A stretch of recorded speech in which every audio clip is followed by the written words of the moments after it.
Gue pikir malam itu bakal jadi malam paling seru. Kampung sebelah, Desa Karangjati, ngadain dangdutan buat syukuran panen.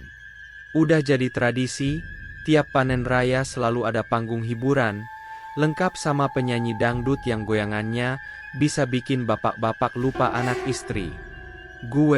Nama gue Denny, sama temen gue, Bayu, udah janjian dari sore. Jam 7 kita cus naik motor, niatnya pengen dapat posisi depan biar bisa lihat penyanyi dangdutnya dari deket. Katanya, yang manggung malam itu namanya Citra Kirana. Bukan artis sinetron ya, tapi biduan lokal yang katanya cantiknya bisa bikin lupa diri. Motor gue cuma Supra lawas tahun 98, tapi masih bandel. Suara knalpotnya aja kayak petasan banting. Kita berdua udah pakai jaket, helm, tinggal jalan. Tapi sialnya, pas udah tengah jalan, Bayu dapat kabar kalau dia disuruh nganter ibunya dulu ke rumah saudaranya. Dia minta gue jalan duluan aja, nanti nyusul. Ya sudah, karena gue udah gak sabar lihat goyangan si Citra Kirana, gue gas sendiri. Tapi jalur tercepat ke Desa Karangjati itu harus lewat Makam Kuning. Tempat itu terkenal angker.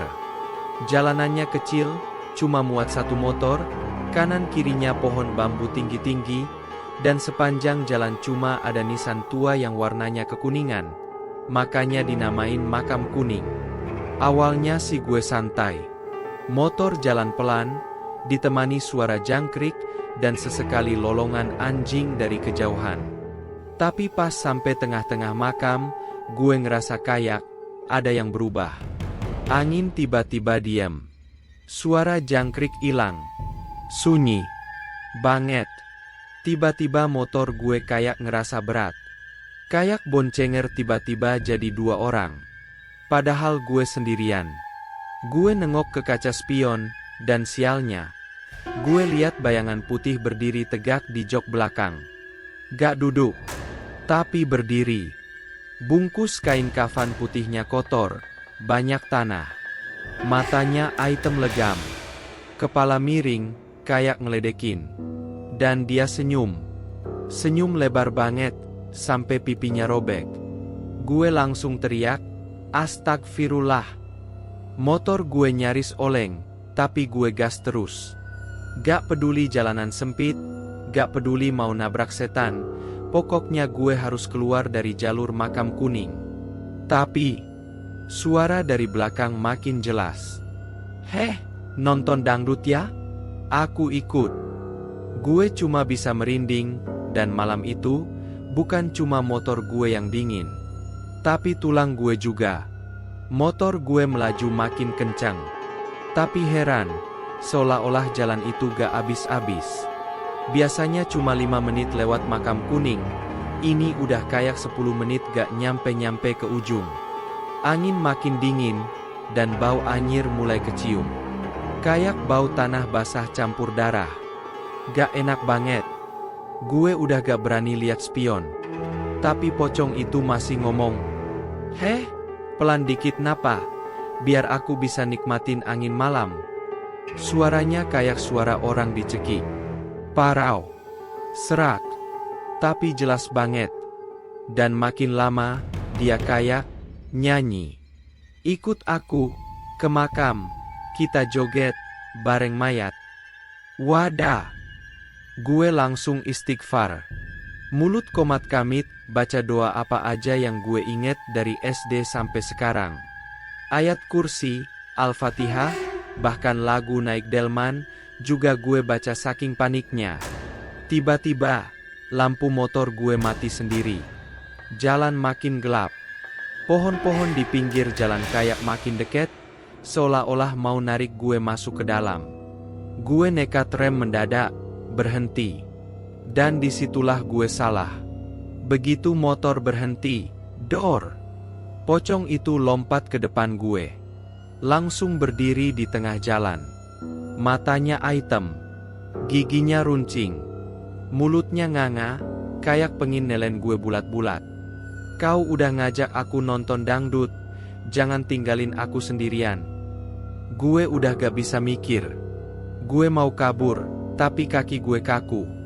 Motor gue mati total. Dan si pocong itu makin dekat, makin dekat. Sampai akhirnya dia lompat lagi ke jok belakang. Gas sekarang, biduannya udah mau goyang. Gue gak ngerti kenapa, tapi motor gue tiba-tiba nyala sendiri. Mesin langsung meraung, dan tangan gue kayak otomatis narik gas. Motor ngacir, ngebut kayak kesurupan. Tapi yang gue rasain bukan angin dingin, tapi bau busuk mayat. Dan suara tawa.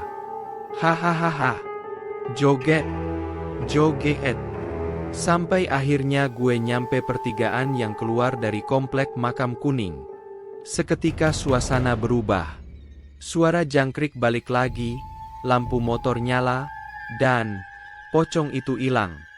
Gue berhenti bentar, napas ngos-ngosan, tangan gemeteran.